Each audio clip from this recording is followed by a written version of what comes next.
Hello everyone, welcome to Y academy. आज हम आपके लिए लेके आए हैं कुछ क्वेश्चन के साथ कुछ कॉन्सेप्ट। चलते हैं पहले क्वेश्चन पे। ओके, पहला क्वेश्चन है, थोड़ा सा मैंने लेवल अप किया है ना। क्वेश्चन अच्छे अच्छे क्वेश्चन लेके आए हैं और वहां से हमें नया नया कॉन्सेप्ट सीखने को मिलेगा। पहला क्वेश्चन पढ़ते हैं। The engine of a motorcycle can produce a maximum acceleration of 5 metre per second square. Its brakes can produce a maximum retardation of 10 metre per second square. 10 metre per second square है यहाँ पे।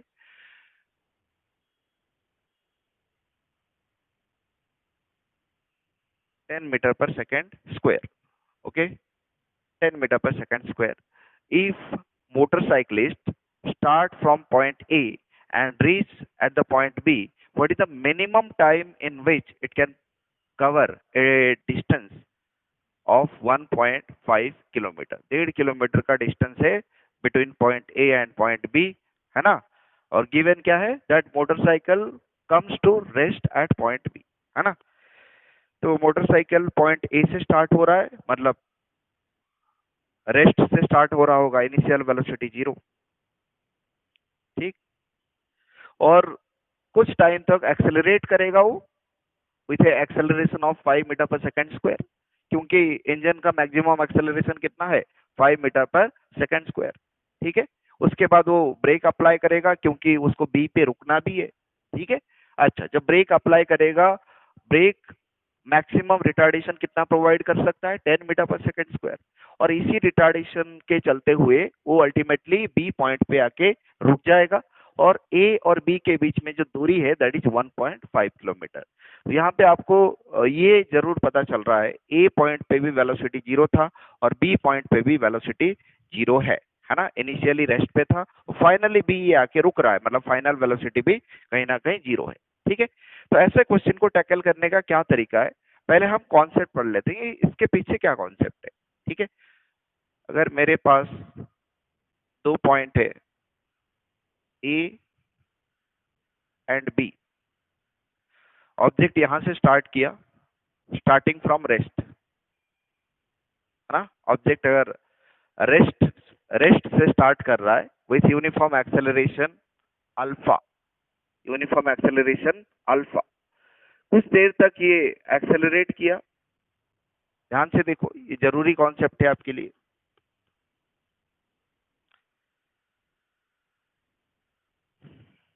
हाँ, तो मैं क्या बोल रहा हूं, मेरे पास दो पॉइंट है ए एंड बी, है ना। इनके बीच में डिस्टेंस ऑफ सेपरेशन, चलो मान लेते हैं इनके बीच में डिस्टेंस ऑफ सेपरेशन एस है। कितना है? एस, ठीक। तो मेरे पास ए पॉइंट पे एक ऑब्जेक्ट है जो कि इनिशियली रेस्ट पे है ना। इनिशियली रेस्ट पे है तो उसका इनिशियल वेलोसिटी क्या होगा? 0 होगा। स्टार्टिंग फ्रॉम रेस्ट वो एक्सेलरेट कर रहा है विथ यूनिफॉर्म एक्सेलरेशन अल्फा, है ना। अल्फा एक्सेलरेशन के साथ वो एक्सेलरेट करेगा, है ना। कितने टाइम के लिए? ये t1 टाइम के लिए एक्सेलरेट करेगा, ठीक।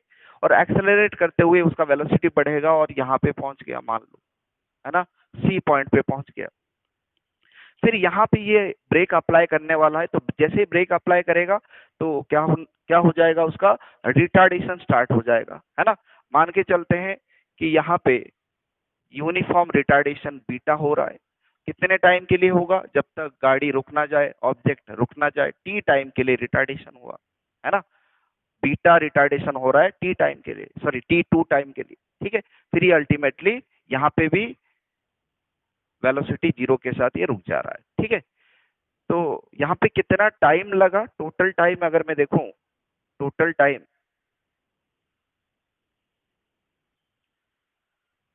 इट इज टी, और टी का वैल्यू क्या हो जाएगा? T1 plus T2, this is total time. Alpha यहाँ पे क्या है? Alpha is uniform acceleration,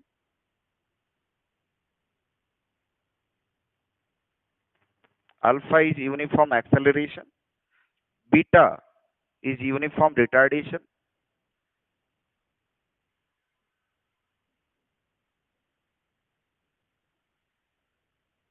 beta is uniform retardation, S is total displacement,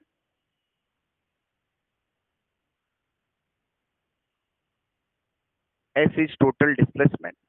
okay, तो ये जो सारे क्वांटिटी है T, alpha, beta and S, है ना, इनके बीच में एक रिलेशन बनता है। तो ये जो रिलेशन है ये आपके लिए जरूरी है, तो ये रिलेशन आपको देखना है, ठीक है। ये रिलेशन क्या कहता है? It is S is equal to half alpha beta divided by alpha plus beta whole into T square. This is the relation, just look into it. इसको आपको याद रखना है। S is equal to half alpha beta divided by alpha plus beta whole into T square, है ना, ये relation. तो यहाँ पे ये जो क्वेश्चन है इसी कंसेप्ट के ऊपर है ना। तो यहाँ पे देखो डिस्टेंस ऑफ सेपरेशन यहाँ पे कितना दे रखा है, 1.5 किलोमीटर कवर करना है। इनिशियली भी रेस्ट पे था, फाइनली भी रेस्ट पे आ रहा है। पहले कुछ देर तक एक्सेलरेट कर रहा है, कितनी एक्सेलरेशन के साथ, 5 मीटर पर सेकंड स्क्वायर एक्सेलरेशन के साथ। तो सी पॉइंट से वो रिटार्ड करना चालू कर दे रहा है, रिटार्डेशन यहाँ से स्टार्ट हो जा रहा है। रिटार्डेशन का वैल्यू कितना दे रखा है, 10 मीटर पर सेकंड स्क्वायर, मतलब अल्फा दे रखा है 5 मीटर पर सेकंड स्क्वायर और बीटा दे रखा है आपको 10 मीटर पर सेकंड स्क्वायर। ठीक, अल्फा बीटा दे दिया आपको, है ना। एस भी पता चल गया कितना, 1.5 किलोमीटर। आपको क्या निकालना है, कितने टाइम में वो रुकेगा, मतलब टोटल टाइम आपको निकालना है, मतलब टी निकालना है। तो बहुत आसान है। तो यहाँ पे आप एस का वैल्यू पुट करो। एस का वैल्यू क्या हो जाएगा यहाँ पे,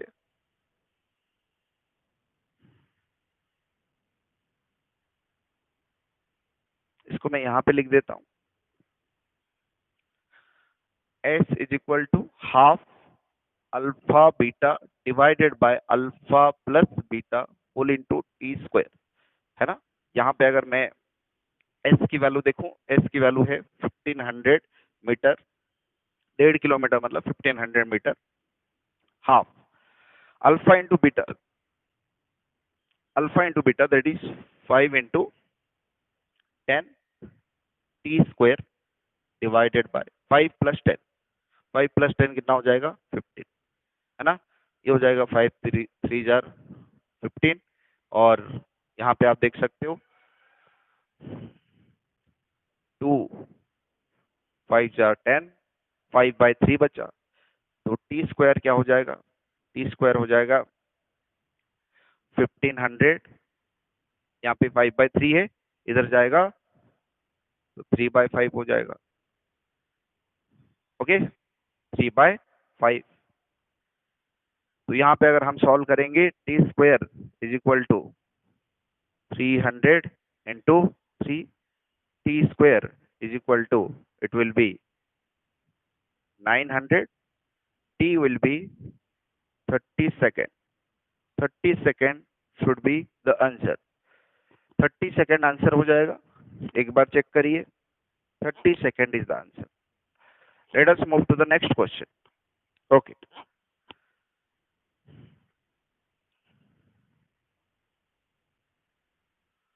the body is falling from a height, hit takes, hit नहीं, it takes 8 seconds to reach the ground, है ना। अच्छा, टाइपिंग मिस्टेक, हिट लिखा है, hit, it is not hit, it is it, है ना। Body is falling from a height and it takes 8 second to reach the ground. Okay, चलिए, ये body है, ठीक है। Falling from a height, fall का केस है, मतलब इनिशियल वेलोसिटी 0, और ग्राउंड तक पहुंचने के लिए उसको समय लग रहा है 8 सेकेंड, समय लग रहा है इसको 8 second. The time it takes to cover the first 1/4 of the height, है ना। तो हमें हाइट ही नहीं पता, हमें ये हाइट नहीं पता। अगर हमें हाइट पता होता तो हम क्या निकाल सकते, इसका 1/4 कवर करने के लिए, मतलब 1/4 मतलब s/4, 1/4 कवर करने के लिए कितना टाइम लगेगा, है ना। तो आपको पता चल रहा है कि टोटल टाइम ऑफ फ्लाइट कितना है, 8 सेकेंड, है ना। ये एस डिस्प्लेसमेंट करने के लिए कितना टाइम ले रहा है, 8 सेकेंड। अगर मैं ये ए ले लूं और ये पॉइंट को बी ले लूं for A B motion, A B motion को अगर मैं कंसिडर करूं तो मुझे बताओ तो मैं कौन सा इक्वेशन ऑफ मोशन लगा सकता हूं कि मुझे कुछ फायदा हो जाए। हमारे पास 3 इक्वेशन ऑफ मोशन है ना। तो मुझे क्या फाइंड करना है, मुझे बेसिकली एस फाइंड करना है। और आपको क्या क्या पता है, इनिशियल वेलोसिटी 0 पता है, टाइम भी पता है, टाइम कितना दे रखा है, 8 सेकंड लग रहा है, ठीक है। फाइनल वेलोसिटी नहीं पता, तो मैं फाइनल वाले वेलोसिटी वाला इक्वेशन यूज नहीं कर सकता। एक्सेलरेशन पता है, it is -10 metre per second square, क्योंकि एक्सेलरेशन यहाँ पे क्या होगा, एक्सेलरेशन ड्यू टू ग्रेविटी, और एक्सेलरेशन ड्यू टू ग्रेविटी हमेशा नेगेटिव डायरेक्शन में होता है।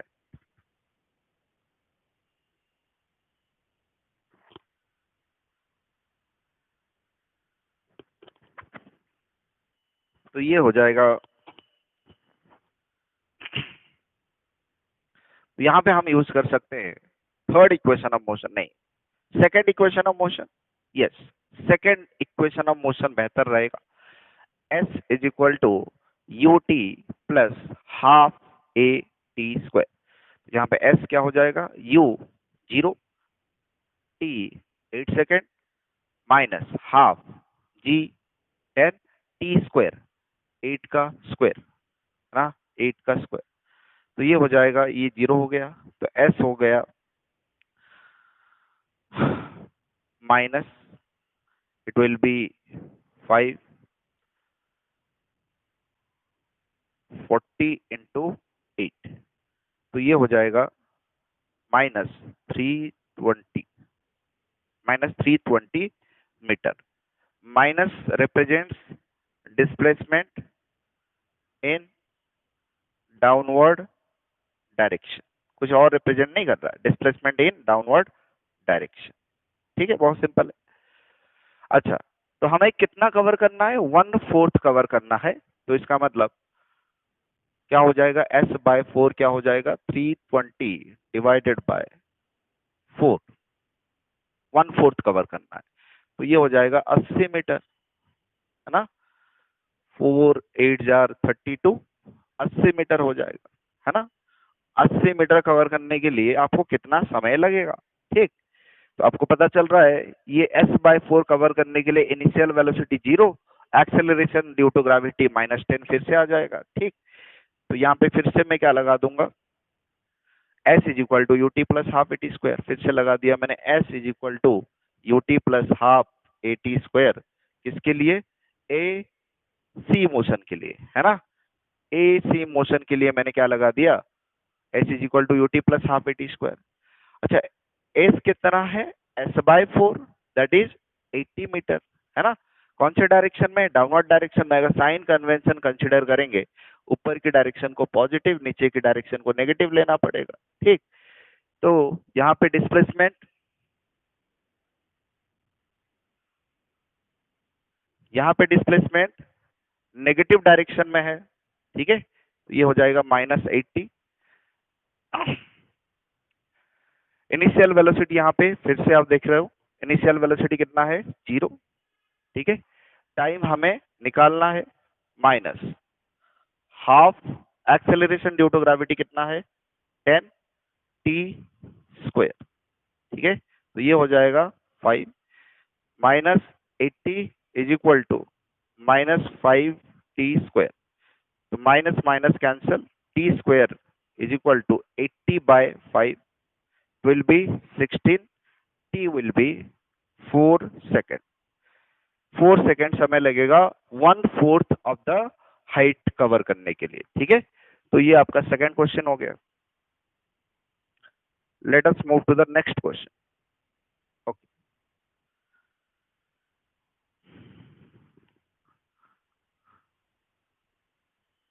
a particle at rest falls under gravity such that it travels 53.9 meter in last second of its journey. Total time of fall, total time of fall, है ना। तो क्या बोल रहा है, particle at rest, particle at rest,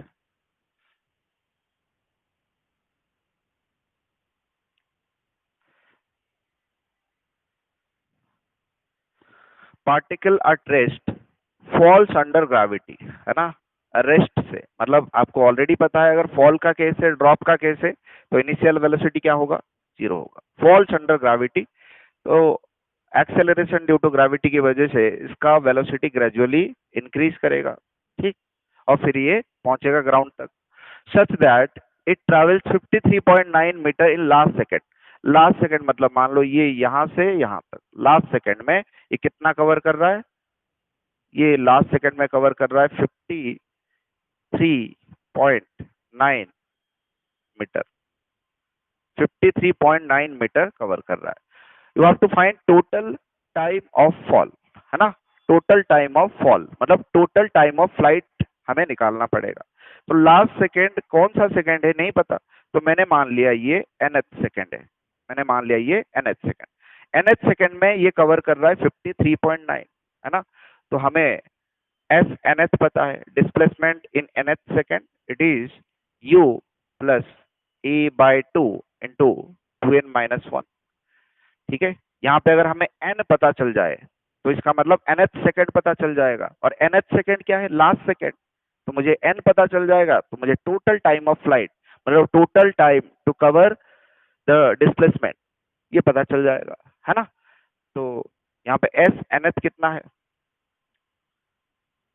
53.9, initial velocity 0, acceleration due to gravity यहाँ पे दे रखा है 9.8, है ना। नीचे की डायरेक्शन में साइन कन्वेंशन यूज करेंगे तो ऊपर की डायरेक्शन में पॉजिटिव और नीचे की डायरेक्शन में नेगेटिव लेना पड़ेगा। तो यहाँ पे एक्सेलरेशन ड्यू टू ग्रेविटी क्या हो जाएगा, -9.8 डिवाइडेड बाय 2 इंटू 2n-1। तो ये क्या हो जाएगा, अगर मैं इसको मल्टीप्लाई करूं तो ये क्या हो जाएगा, 2n-1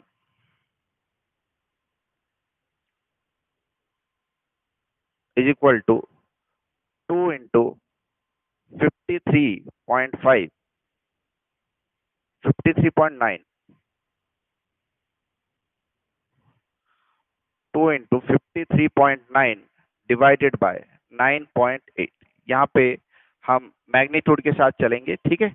मैग्नीट्यूड के साथ चलेंगे तो हमें n जो है वो पॉजिटिव में मिलेगा, क्योंकि n जो है टाइम है, और टाइम क्या, नेवर भी नेगेटिव, टाइम कभी नेगेटिव नहीं हो सकता, ठीक है।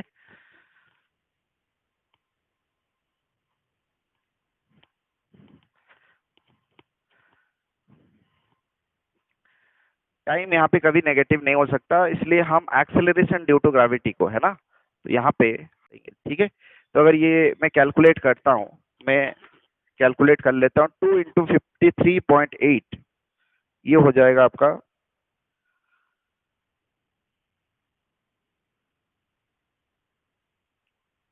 2 into 53.8, late me calculate, 2 into 53.8 is 107.6. This is 107.6 divided by 9.8 divided by 9.8. This is 10.97. 10.97. Sorry, this is 10.9. Total is 10.97. Let me calculate. 53.9, it is 9.2 divided by 2 into 2n-1. 2n-1 will be 53.9.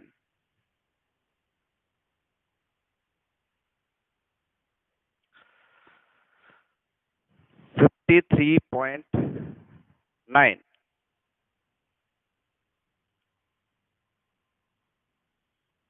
into 2 divided by 9.8. Let us calculate 53.9 into 2. 53.9 multiplied by 2. It is 107.8 divided by 9.8, 9.8, it is 11, exactly it is 11. Okay, तो 2n-1 कितना हो जाएगा? 11, 2n हो जाएगा 12, n हो जाएगा 6 second, this is nth second, and this is the nth second क्या हो जाएगा? 6th सेकेंड, है ना? और यही है लास्ट सेकेंड, यही है लास्ट सेकेंड, है ना? अगर लास्ट सेकेंड यही है तो टोटल टाइम ऑफ फ्लाइट कितना हो जाएगा यहाँ पे? टोटल टाइम ऑफ फ्लाइट ये आपका हो जाएगा 6 second. Okay, let us move to the next question. ये आपका हो गया 6 second.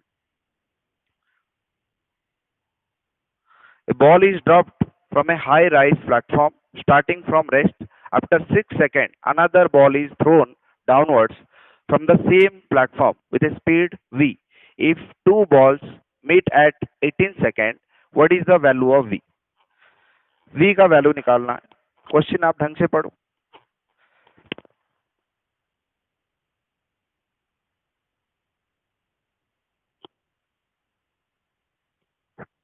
A ball is dropped from a high-rise platform.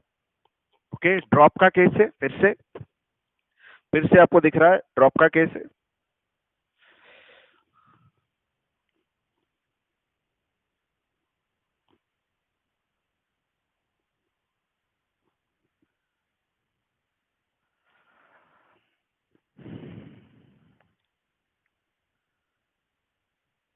Okay, drop का केस है तो इनिशियल वेलोसिटी फिर से 0 हो जाएगा. एक्सेलरेशन ड्यू टू ग्रेविटी की वजह से वेलोसिटी ग्रेजुअली इंक्रीज करेगा, फिर ये मैक्सिमम वेलोसिटी के साथ ग्राउंड को टच करेगा. ठीक, अच्छा. आफ्टर 6 सेकेंड, है ना? पहला क्वेश्चन पढ़ते हैं. Ball is drop from a high rise platform at t is equal to 0 second starting from rest, है ना? ड्रॉप का केस है तो इनिशियल वेलोसिटी 0 होगा. After 6 second another ball is throne. 6 second के बाद और एक बॉल को थ्रो किया जा रहा है. ठीक है, इस बॉल का नाम ए और इस बॉल का नाम बी दे देते हैं. इसको 6 सेकेंड के बाद थ्रो किया जा रहा है, तो यहाँ पे इनिशियल वेलोसिटी 0 तो नहीं होगा. यहाँ पे इनिशियल वेलोसिटी 0 नहीं होगा. कितनी वेलोसिटी के साथ थ्रो किया जा रहा है? v वेलोसिटी के साथ थ्रो किया जा रहा है. और थ्रो करने के बाद ये दोनों 18 सेकेंड में, 18 सेकेंड के बाद, है ना, ये दोनों 18 सेकेंड के बाद एक पर्टिकुलर टाइम में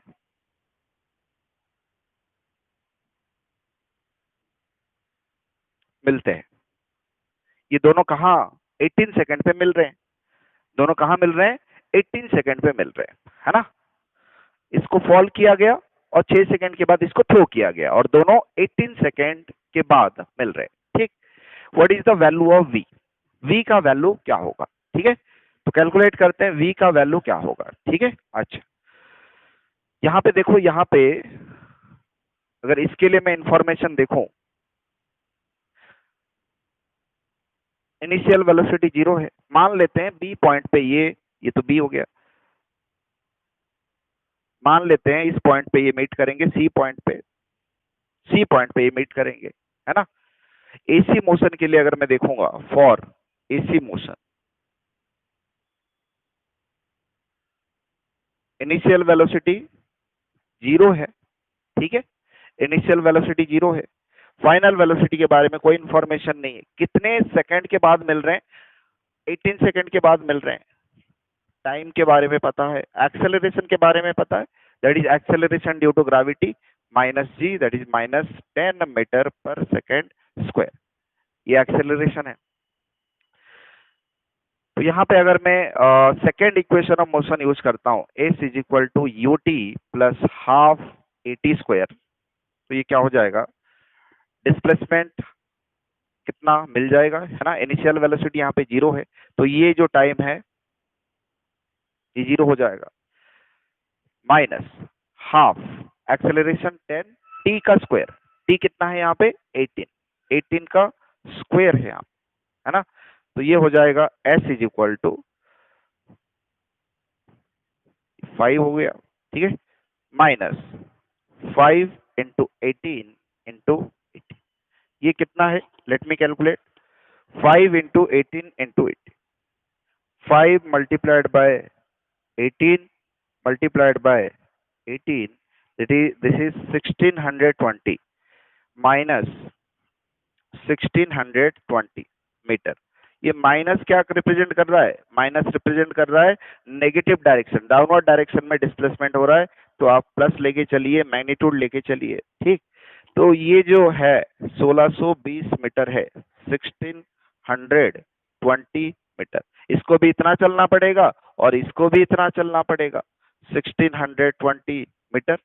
दोनों को सेम चलना पड़ेगा, दोनों को सेम चलना पड़ेगा।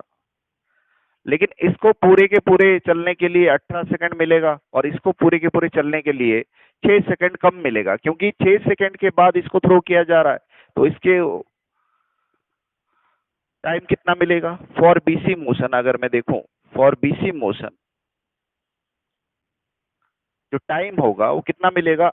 18 माइनस 6 दैट इज 12 सेकेंड। आपको ये पता चल रहा होगा क्योंकि ये 6 सेकंड के बाद थ्रो कर रहे हैं, है ना, और 18 सेकंड के बाद मिल रहे हैं, तो इसका मतलब ये 18 सेकंड चलेगा और ये 12 सेकंड चलेगा, क्योंकि इसको थ्रो किया जा रहा है, इसके पास इनिशियली वेलोसिटी है और ये जल्दी पहुंच भी जाएगा, है ना। ये 18 सेकंड में जहां तक पहुंच रहा है, ये 12 सेकंड में वहां तक पहुंच जा रहा है, ठीक।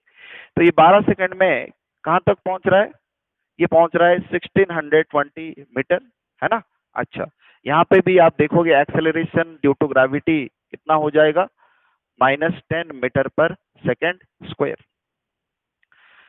तो यहाँ पे अगर हम second equation of motion use करेंगे तो क्या हो जाएगा? -1620, क्योंकि यहाँ पे अगर साइन कन्वेंशन की यूज करूं, ये हो जाएगा पॉजिटिव डायरेक्शन और ये हो जाएगा नेगेटिव डायरेक्शन, ठीक है। तो डिस्प्लेसमेंट नेगेटिव डायरेक्शन में हो रहा है, तो -1620 is equal to h is equal to UT plus half AT square लगा रहा हूँ, is equal to initial velocity. यहाँ पे देखो इनिशियल वेलोसिटी 0 नहीं है, इनिशियल वेलोसिटी क्या है यहाँ पे? v, है ना, v। चलिए आप मैग्नीट्यूड के साथ निकालिए, मैग्नीट्यूड के साथ निकालते हैं। 1600 s is equal to UT plus half AT square, है ना। s कितना हो जाएगा? s है 1620, initial velocity v t minus half 10 T square, ठीक है, टी स्क्वायर। यहाँ पे मैग्नीट्यूड के साथ निकालते हैं, टी स्क्वायर यहाँ पे टी कितना है? 12 सेकंड। टी का वैल्यू भी पुट कर देते हैं यहाँ पे,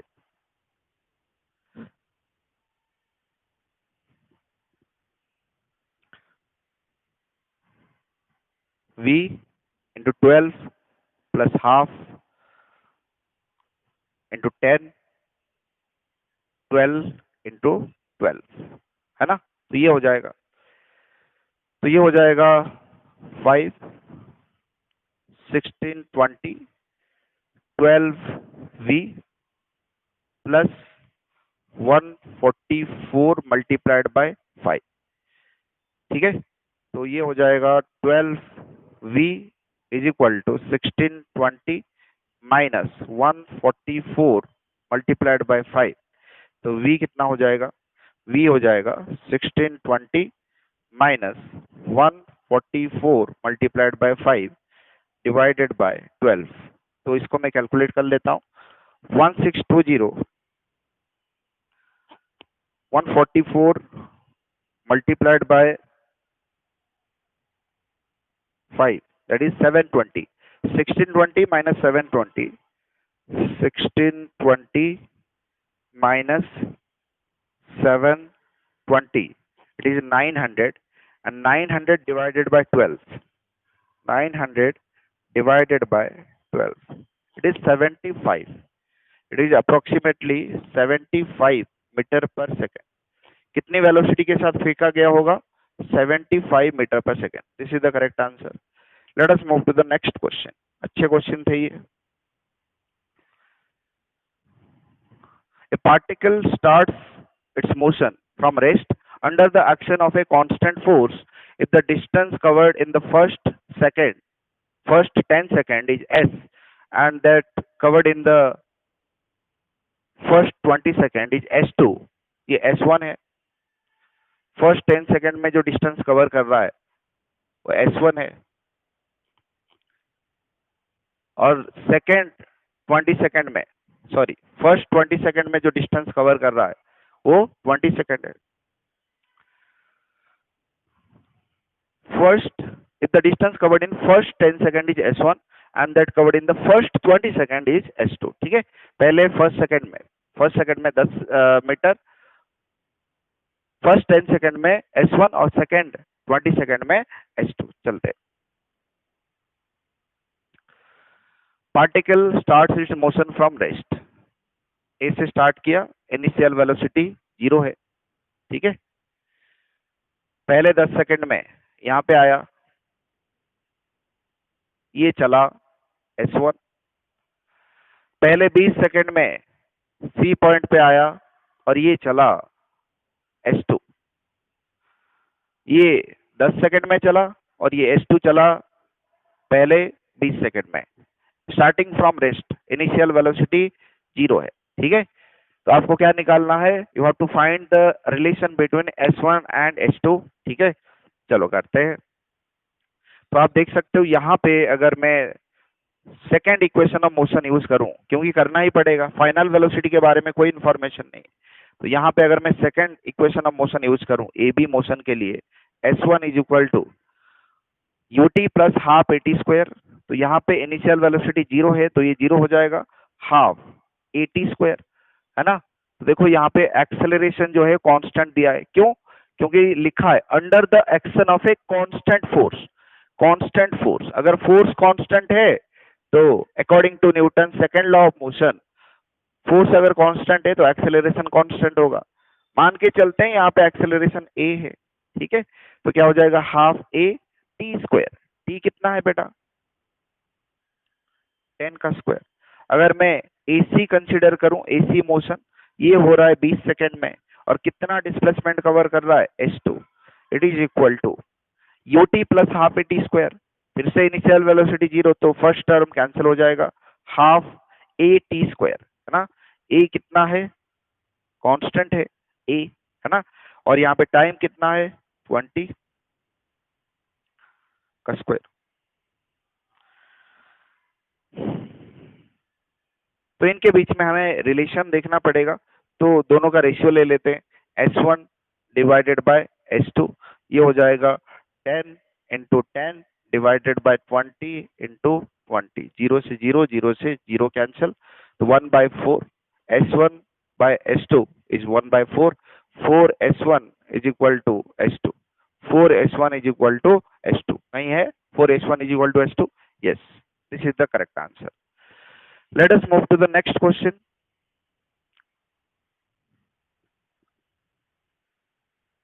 Okay, the distance traveled by a particle starting from rest and moving with acceleration 4/3 meter per second square in the third second. तो आपको थर्ड सेकेंड में डिस्टेंस चाहिए, है ना। थर्ड सेकेंड में डिस्टेंस चाहिए, तो यहाँ पे n का वैल्यू आपके लिए क्या हो जाएगा, n का वैल्यू हो जाएगा आपके लिए 3, ठीक है। n का वैल्यू 3 हो जाएगा और यहाँ पे कांस्टेंट एक्सेलरेशन है 4/3 मीटर पर सेकेंड स्क्वायर, और आपको थर्ड सेकेंड में डिस्टेंस कैलकुलेट करना है। तो हम क्या लगा देंगे, S nth is equal to u plus a/2 into 2n minus 1। Starting from rest शायद है, स्टार्टिंग फ्रॉम रेस्ट मतलब इनिशियल वेलोसिटी यहाँ पे 0 है, तो ये क्या हो जाएगा, S nth। nth की जगह पर मैं क्या लगा सकता हूँ, थर्ड सेकेंड की बात कर रहा है, in third second, third initial velocity 0, acceleration यहाँ पे 4/3 divided by 2, 2n minus 1। Third second की बात हो रही है तो n की वैल्यू 3 है, -1। तो ये हो जाएगा S third is equal to 4/6, 6 minus 1 5, ये हो गया 20/6, 20/6, और you can say 10/3, 10/3 metre. 10/3 metre. This is the correct answer. Okay. Let us move to the next question. A stone falls freely under gravity. It covers distances h1, h2, and h3 in the first 5 seconds, the next 5 seconds, and the next 5 seconds respectively. The relation between h1, h2, and h3. Simple सा question है, थोड़ा सा देखते हैं यहाँ पे. Stone falls freely under gravity. एक stone है यहाँ पे, फ्रीली फॉल कर रहा है. स्टोन फ्रीली फॉल कर रहा है. ये स्टोन ये फ्रीली फॉल कर रहा है. इनिशियल वेलोसिटी 0 है. ठीक है.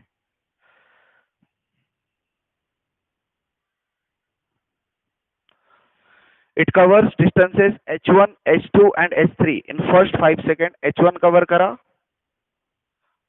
फर्स्ट 5 सेकेंड में, फिर h2 कवर करा इन द नेक्स्ट 5 सेकेंड. ये h2 कवर करा next 5 second, and then h3 cover करा इन द नेक्स्ट 5 सेकेंड. यहां से h3 कवर करा नेक्स्ट 5 सेकेंड में. ठीक है. h1, h2 and h3.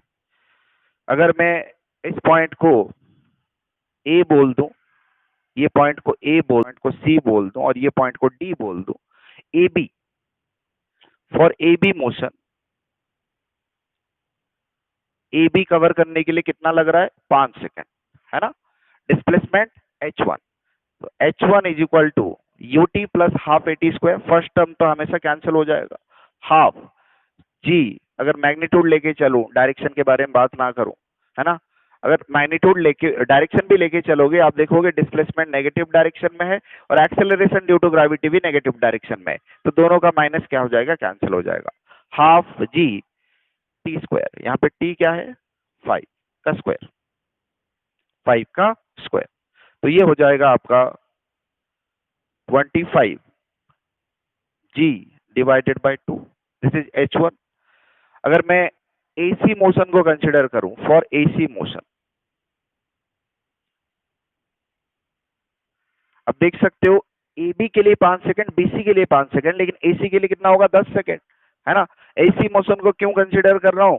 क्योंकि मुझे अगर BC मोशन कंसिडर करना पड़ेगा तो मैं B पॉइंट पे मुझे वेलोसिटी नहीं पता है. ठीक है. तो मैं अगर AC मोशन कंसिडर करूंगा तो फायदा क्या रहेगा? मुझे इनिशियल वेलोसिटी पता है. ठीक है.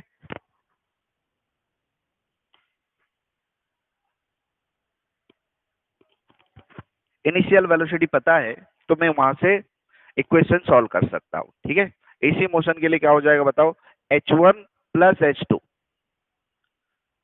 हाफ ut तो कैंसिल हो जाएगा, हाफ g t स्क्वायर. यहाँ पे t क्या हो जाएगा? 10 का square. It is 100 g divided by 2. इस तरीके से मुझे अगर एडी मोशन कंसिडर करना पड़े, for AD motion, AD motion अगर मैं कंसिडर करूंगा तो ये h1 plus h2 plus h3 individually 5 second लग रहा है. तो तीनों को कितना लगेगा? h1 plus h2 plus h3, तीनों का लगेगा 5 5 10 5 15 सेकंड लगेगा. इट इज हाफ g 15 का स्क्वायर. 15 का स्क्वायर होता है 225 g by 2. This is h1, this is h1 plus h2, and this is h1 plus h2 plus h3. तो यहाँ पे आप इंडिविजुअली सबका वैल्यू निकाल सकते हो. अगर मैं h1 प्लस h2 से h1 को माइनस कर दूं तो आपको h2 का वैल्यू मिलेगा, है ना. h1 प्लस h2 कितना है? 100 g divided by 2. 100 g divided by 2 minus 25 g divided by 2, it will B 75 g divided by 2. It is 3 times of 25g divided by 2, that is 3h1. 3h1 मतलब जो h2 का value मिला, यहाँ से h1 cancel हो जाएगा, h2 का value मिलेगा, और h2 आपको क्या मिल रहा है? 3h1. h2 आपको मिल रहा है 3h1, है ना. यहाँ पे भी है और यहाँ पे भी कहीं ना कहीं है ना. तो आपको दोनों ही कैलकुलेट करना पड़ेगा, h3 भी कैलकुलेट करना पड़ेगा. तो H3 कैलकुलेट करने के लिए मैं यहां से इसको सब्ट्रैक्ट कर लेता हूं, तो क्या हो जाएगा,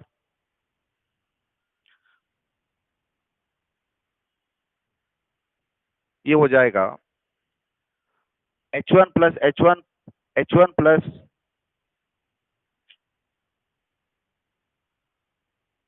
H2 प्लस H3 से H1 प्लस H2 अगर सब्ट्रैक्ट करूंगा तो मुझे मिलेगा H3 इज इक्वल टू, ये हो जाएगा 225 G डिवाइडेड बाय 2 माइनस इसको कर रहा हूं 100 G divided by 2. It will be 125 G divided by 2. 125 G divided by 2. अगर मैं H1 के साथ रिलेशन देखूं, H1 क्या है 25 G by D 25 G divided by 2, तो इसका कितने टाइम्स है, इसका है 5 टाइम्स 5H1। तो H3 क्या है 5H1 जो कि है नहीं यहाँ पे, है ना। H3 5H1, यहाँ पे देखो H3 5H1 है और H2 क्या है 3H1। तो ये जो रिलेशन है ये करेक्ट बैठ रहा है, ठीक है। तो इस तरीके से हम ये क्वेश्चन को अप्रोच करेंगे, ठीक है, नीट का क्वेश्चन है। तो चलिए फिर यहाँ से खत्म करते, अगले क्लास में कुछ कहीं और टॉपिक के साथ मिलेंगे। Thank you.